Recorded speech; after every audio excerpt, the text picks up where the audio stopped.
Hello and welcome to Talking with the Angels. Today is April 2nd and we are on episode 5. I cannot believe we are already into April. Today we are going to talk about the simplicity with ourselves and with others. Not expecting too much out of everyone and others. We have definitely came into our society, and where we've been in our life has definitely pushed us into moving quickly. Everybody's having high expectations and high expectations of themselves, of others, which is leading to disappointment, self-doubt, and it's almost giving up on others. We have come into a time in our history where everybody's wanting to exceed and create great things, and money equals success.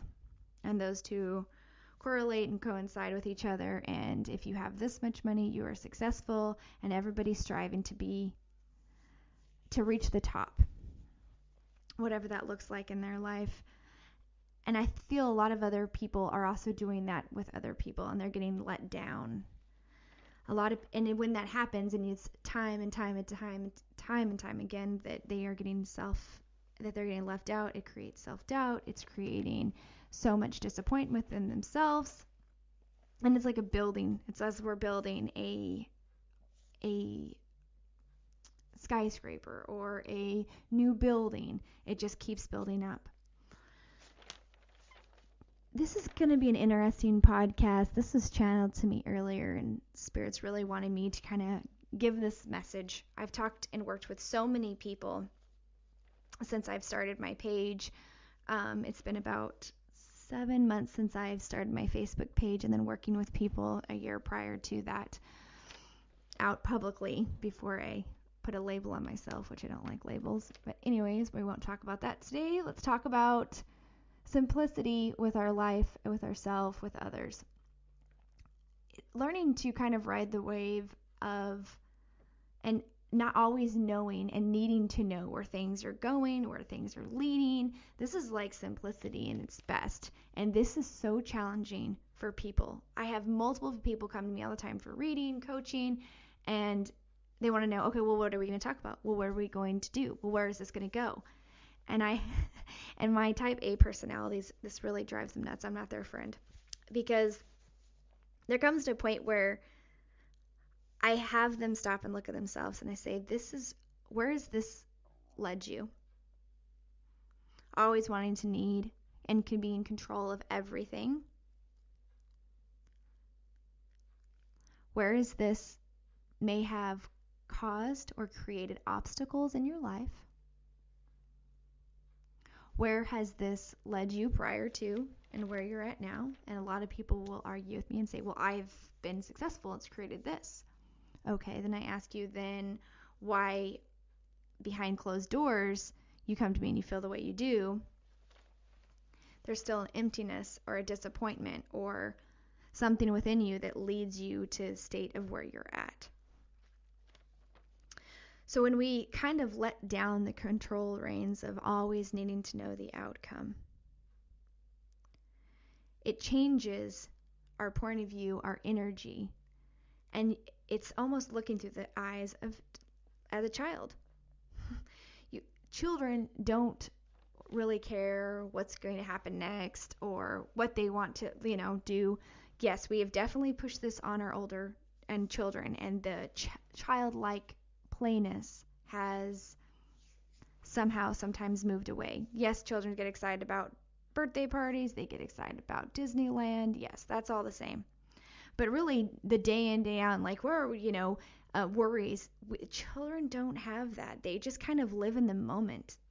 They love the excitement of not knowing, and that's what's so magical about holidays. And everybody says, well, it's a fantasy. Well, it's a fantasy. And then I ask, well, how did you feel when you were 7, 8, 9 years old, even a little older than that? You were excited for these things to come, and now people dread it. They come to me and they're like, oh, I'm so worried about the future. I'm just this. And I say this time and time again on my Facebook page. Why are you in a state of worry? Well, there's not enough money. There's this. I'm coming up against my boss. I don't get along. And you're always in a state of worry, in a state of creating your reality. I've talked about it in my other podcasts. So if you set yourself back, move away from this and say, how can I just experience and move through a state of ease? It is very easy to talk about, and it is a process. You have to crawl before you learn to walk, and you have to walk before you learn how to run. And everybody will do this differently. Some people will ask to manifest and create or something small, so it's confirmation from the universe that this actually is working. Other people will ask for guidance or directions or a sign, or they do some writing, or they watch their dreams, or they have that sense of knowing. And all that is trusting. When they get a sign, do I trust it? Do I trust the universe? Do I trust what I'm getting? Do I trust myself? You come across signs every single day and dismiss almost all of them. But the universe is constantly putting things in your way and saying, all right, here's another thing. Do you trust it? Do you trust me? Do you trust us? We're helping you. We're helping you. And time again, it was this. I made it up. I don't know. It was coincidence. It was yada, yada. I hear that time and time again. I say, well, you asked. It's just as in prayer. You pray, you ask, and then it receives, and then do you take it or not? Do you dismiss it or not? So have a simplicity life and with self is, okay, first I'm going to take a baby step in trusting something. Okay, I've really been thinking about starting, a new diet. I was really thinking about starting a diet plan. And then all of a sudden you see something pop up on social media. You see an advertisement with it. You're driving past and somebody's talking about a workout thing, or you get a phone call from a gym, or a flyer comes in the mail. It's like, wow, that's funny. I was just thinking about that. And now there's 3 things in front of me pushing me in that direction. That's spirit saying, hey, we're supporting you. Let's guide you. I'm moving you in that direction. It's the same as if a partner, relationship, business, if they constantly were putting things in front of you, would you slam the door and say, nope, I don't want that? They'll be like, well, this is what you asked for. I know, but I'm not ready for that. I don't want that anymore. I think sometimes people move into a sense because you can't see spirit, because you're not sure if it's there, because it's not tangible. They dismiss things that come into their life. So, it's coincidence. Okay, all right, we'll say it's coincidence. Why not?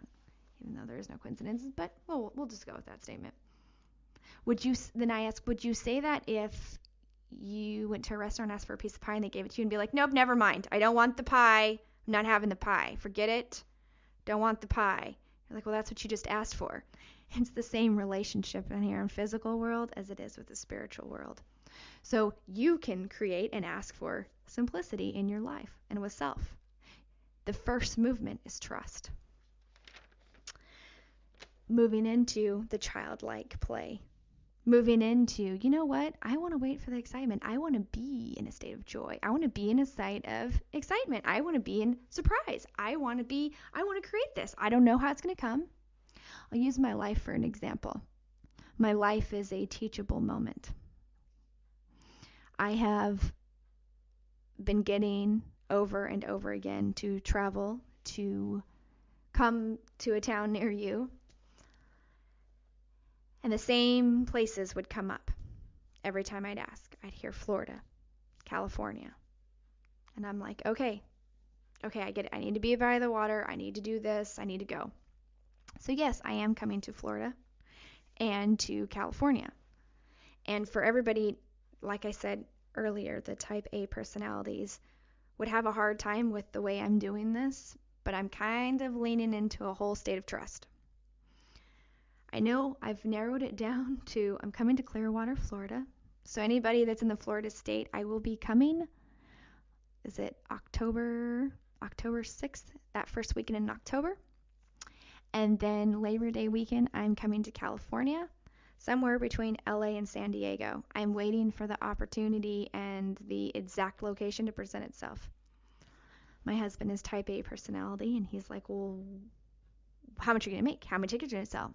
You know what? I don't really know that right now because I am putting it out there, and I'm never going to know if I don't try. So many people have asked me to come to their cities and come, so I'm like, this is where I'm drawn to, this is where Spirit wants me to go, and the people will show up, and it's a learning opportunity, and there is no wrong answer, and whoever I touch, even if it's one person that shows up, then I'm meant to see that one person. And everybody's like, well, you'll lose money, you'll lose this. I kind of like move into a state on good karma. Like if I go out, I know that everything will happen in divine timing and right timing, and it'll all work out. Yes, that's moving in a huge state of trust, and I'm, advertising as much as I can here on Facebook and podcast, and these are the places I'm coming. I'm going to narrow down the location very soon, and just putting it in a state and giving it to the universe. Said, this is what you asked me to do. I'm doing it, and I'm truly moving into a state of trust. That may be bigger for some people, and they may not be at that point. That's fine. I ask you to take baby steps wherever you're at in your journey. Let's see what else. I wrote notes so I could forget this. Oh, so that's it. Moving into this childlike play and excitement, and so many people, and I saw somebody, I don't even know what they did. They posted like not caring what other people think. A lot of people have a hard time expressing their individuality. And I've known this time, and I live in an area where that's very, very apparent. Got to keep up with the Joneses, got to look like this, got to wear this, and I do not fit in that mold. I've said it before, I don't fit in a mold. So when I ask people sometimes moving into that childlike play, if that's running around, jumping, getting excited, whatever that is, they go, I don't want to do that because, I don't want to be judged. I'm like, wow.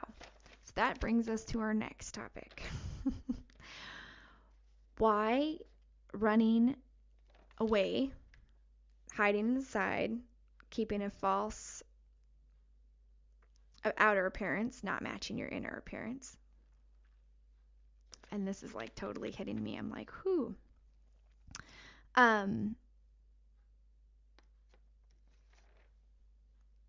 I'm trying to gather my thoughts here. When you are afraid of what others think, you're afraid to be seen. So I ask, why are you afraid to be seen? They say of judgment. Then I ask you, when did you care about what others think?